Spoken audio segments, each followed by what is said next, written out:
Pada sebuah kesempatan, seorang murid bertanya kepada gurunya yang terkenal sangat bijaksana.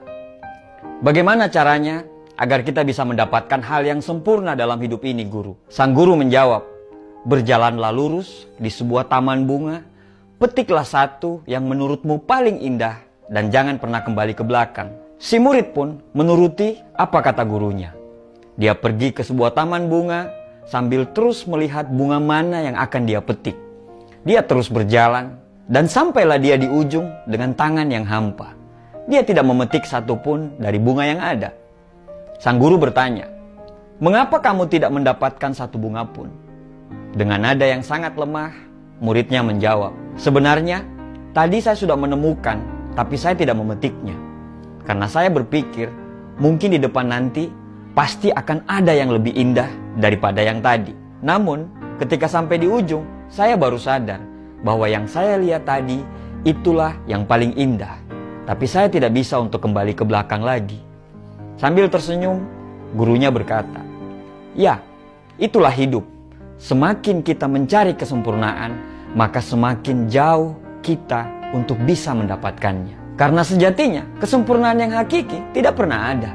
Yang ada hanyalah keikhlasan hati kita untuk selalu menerima kekurangan. Dari cerita tadi kita belajar bahwa kalau kita terus mencari kesempurnaan, mungkin kita tidak akan pernah selesai untuk membanding-bandingkan. Tidak ada yang terbaik, karena semua punya kekurangan dan kelebihan. Yang baik adalah yang selalu tumbuh ke arah kebaikan. Yang baik akan terus memperbaiki diri dan siap diperbaiki. Jangan mencari kesempurnaan, jangan mencari orang yang sempurna, tapi sempurnakanlah apa yang sudah ada dalam diri kita. Bagaimana kita bisa mencari yang sempurna sedangkan kita sendiri tidak sempurna? Saat kamu sibuk untuk terus mencari yang sempurna, maka bersiaplah kamu untuk kehilangan yang terbaik. Lalu, bagaimana kita bisa memilih? Apa yang menjadi dasar kita untuk bisa memilih? Dasarnya adalah kecukupan.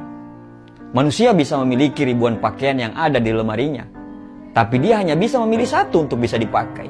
Manusia bisa memiliki ratusan makanan yang ada di meja dia, tapi dia hanya bisa menghabiskan beberapa saja. Intinya adalah perasaan cukup. Jika satu gelas air bisa menghapus dahagamu, maka kamu tidak butuh banyak air yang mungkin hanya akan menenggelamkanmu.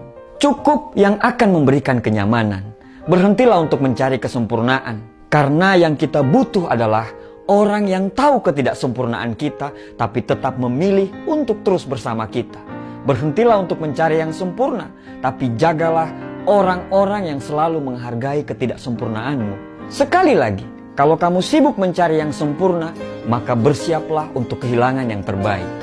Hiduplah dalam cukup, karena cukup akan menghadirkan kenyamanan, dan kenyamanan akan mendatangkan kebahagiaan. Terima kasih.